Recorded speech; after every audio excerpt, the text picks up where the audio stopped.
Bonjour à tous, bienvenue sur ma chaîne des jeux et des règles. Aujourd'hui une petite vidéo un peu particulière en direct des vacances du Pays Basque. Et on va faire un ouvre-ta-boîte de La Voix des Pandas. J'ai pas pu m'empêcher de me faire livrer un jeu sur le lieu des vacances. Et donc je ne connais pas du tout ce jeu. J'ai découvert ça dans le magazine Ravage. Ça avait l'air sympa, ça a l'air de correspondre à ce que mon groupe de joueurs et la famille attendaient. Donc voilà, on va découvrir ce qu'il y a à l'intérieur de La Voix des Pandas. C'est un jeu édité par Edge qui a été au départ, c'est un jeu Semoon. Il me semble pas que ça a été kickstarté. Alors c'est un jeu à partir de 14 ans pour des parties entre 1 heure et 1 heure et demie pour 2 à 4 joueurs. 14 ans, je pense que c'est toujours à cause des petits matériels.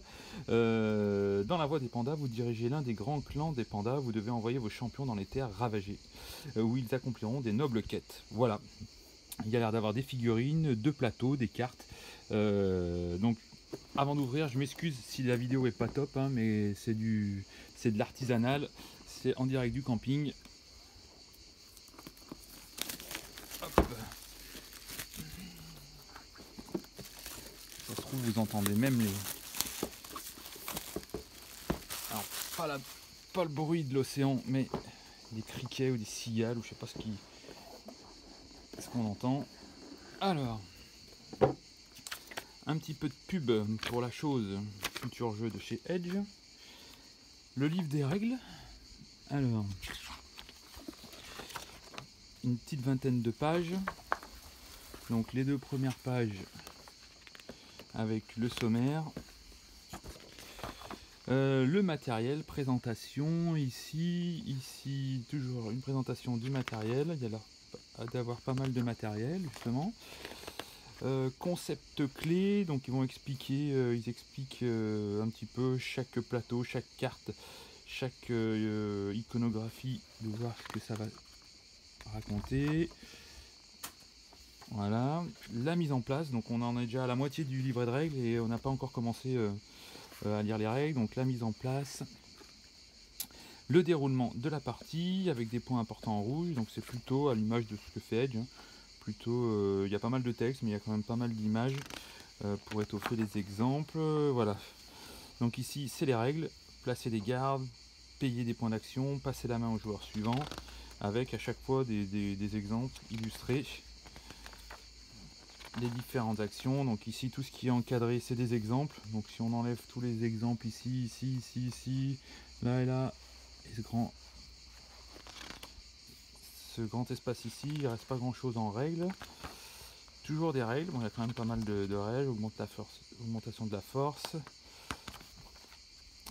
Calcul des fins de score, donc ça va être un jeu à points de victoire à la fin de la partie.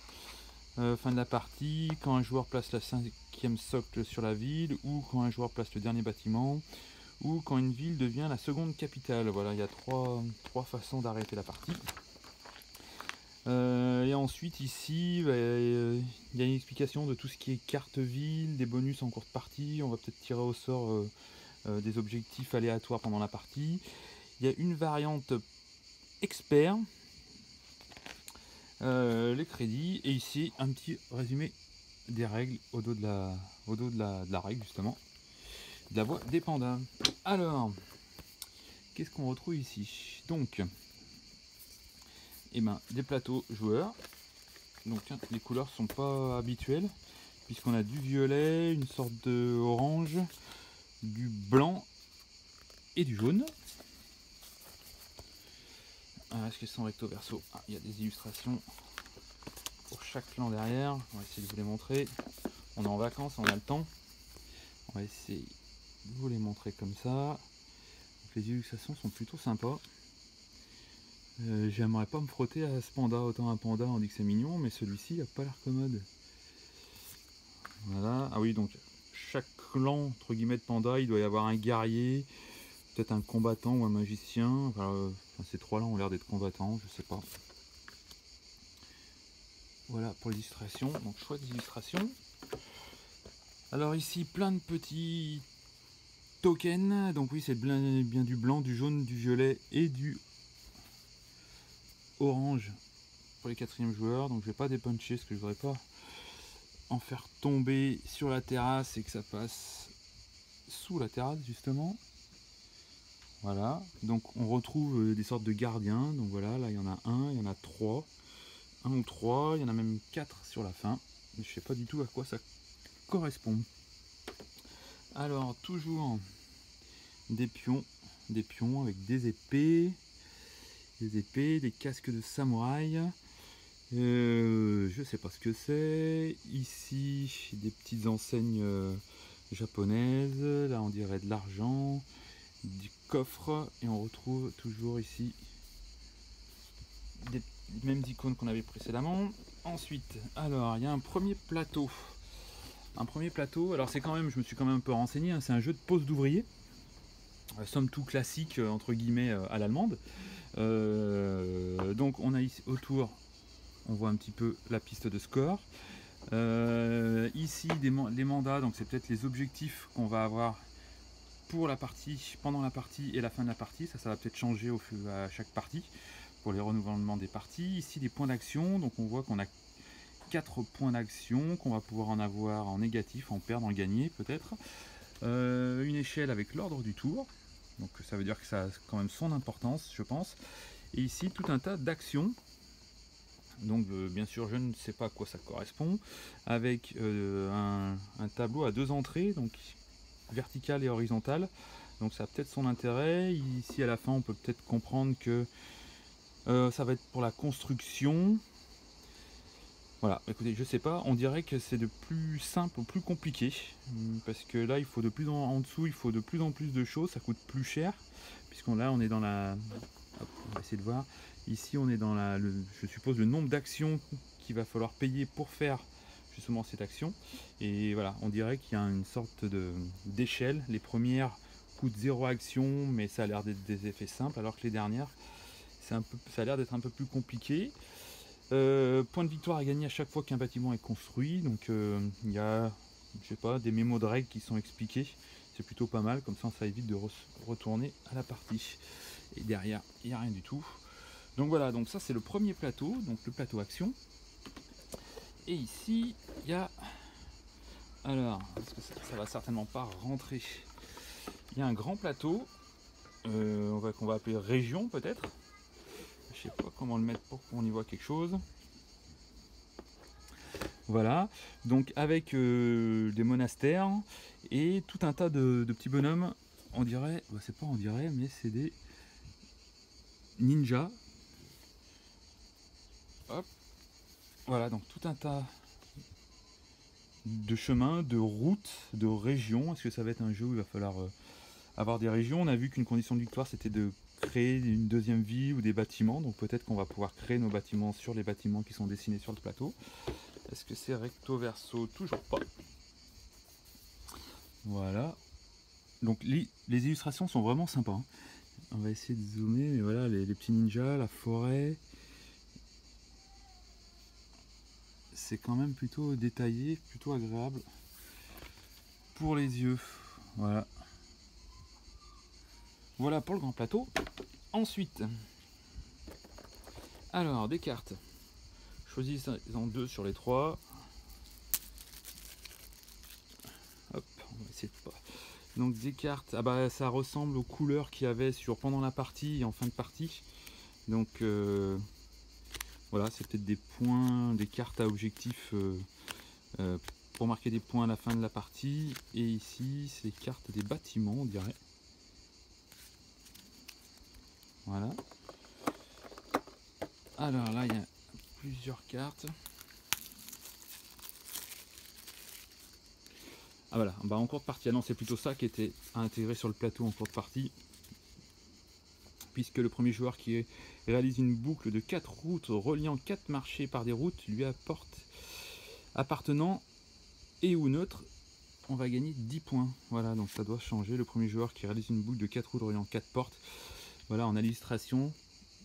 Donc pour les points de victoire. Donc ça il y en a 1, 2, 3, 4, 5, 6, 7, 8, 9, il y en a 9 différentes en cours de partie et on retrouve les mêmes en fin de partie. Le joueur ayant le plus de tuiles route de sa couleur sur le plateau des sites, 25 points. Donc voilà, les petits les petits bouts de punch où il y avait les gardes, c'est des tuiles routes apparemment, et si on en a, c'est nous qui en avons le plus, avec cette carte là on aura 25 points. Alors là il y a E1, E2, je sais pas si ça correspond à quelque chose sur un plateau, j'ai pas fait attention, on dirait, ou alors c'est simplement le numéro des cartes.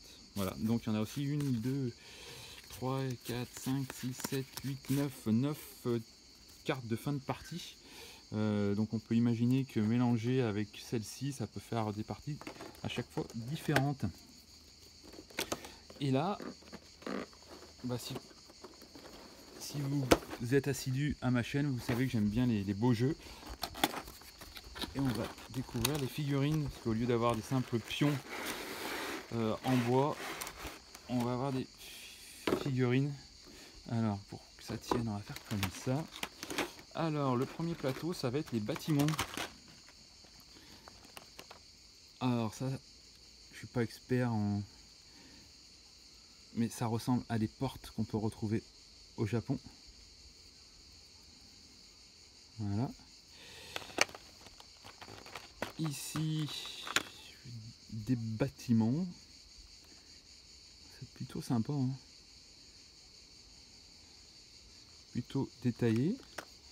Alors, ici, on va pouvoir avoir des socles. Alors voilà, on va pouvoir peut-être mettre chacun son bâtiment. Alors les bâtiments sont pas à la couleur des personnages, donc je sais pas s'ils vont appartenir à un joueur ou tout le monde pourra en profiter.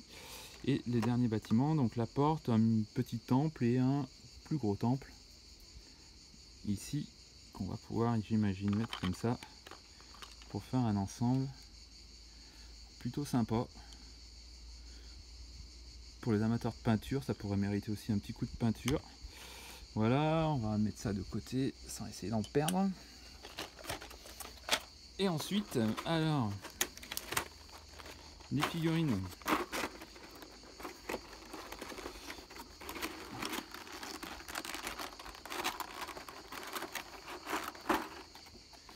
Hop, alors on va commencer par les petits. Donc il y a les 4 couleurs, le orange, c'est bien du orange, le jaune, le violet et le blanc. Il y a un jeu de socle de couleurs. Alors peut-être que voilà, le bleu ça va être le chef, le vert le gardien, le rouge je sais pas, le combattant, j'en sais rien du tout. Alors elles sont toutes différentes, donc on va pas toutes les faire, hein. Mais voilà, elles sont quand même pas mal détaillées. Regardez, les armes sont pas tordues souvent. Voilà, là aussi un petit coup de peinture, simplement un petit lavis, un lavis dessus pour faire ressortir les détails. Un lavis, c'est de la peinture très fortement diluée qui va juste rentrer dans les creux pour faire ressortir les détails. Voilà, celui-ci. Et un dernier.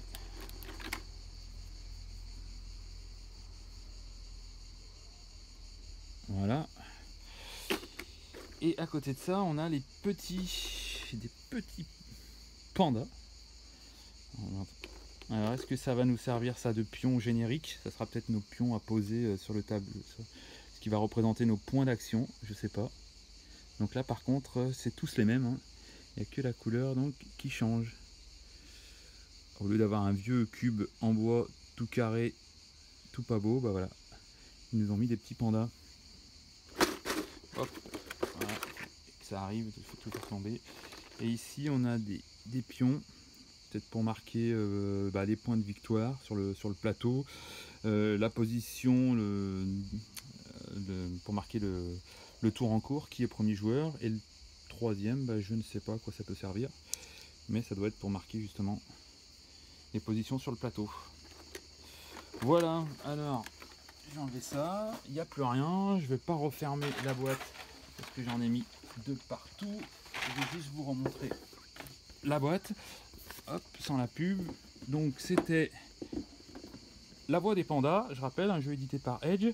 J'ai pas cité l'auteur, c'est un jeu d'Andrea Menini, Walter Aubert et Alberto Vendramini. Voilà, c'est un jeu qui coûte une 60aine d'euros. Et on va lire attentivement dans le transat les règles pour une future explication du jeu. Mais ça sera en direct de la maison parce que là c'est trop le bazar. Voilà, et bah écoutez, merci de m'avoir suivi, n'hésitez pas à liker, à partager, à vous abonner et je vous dis à bientôt pour une prochaine vidéo. Salut, salut!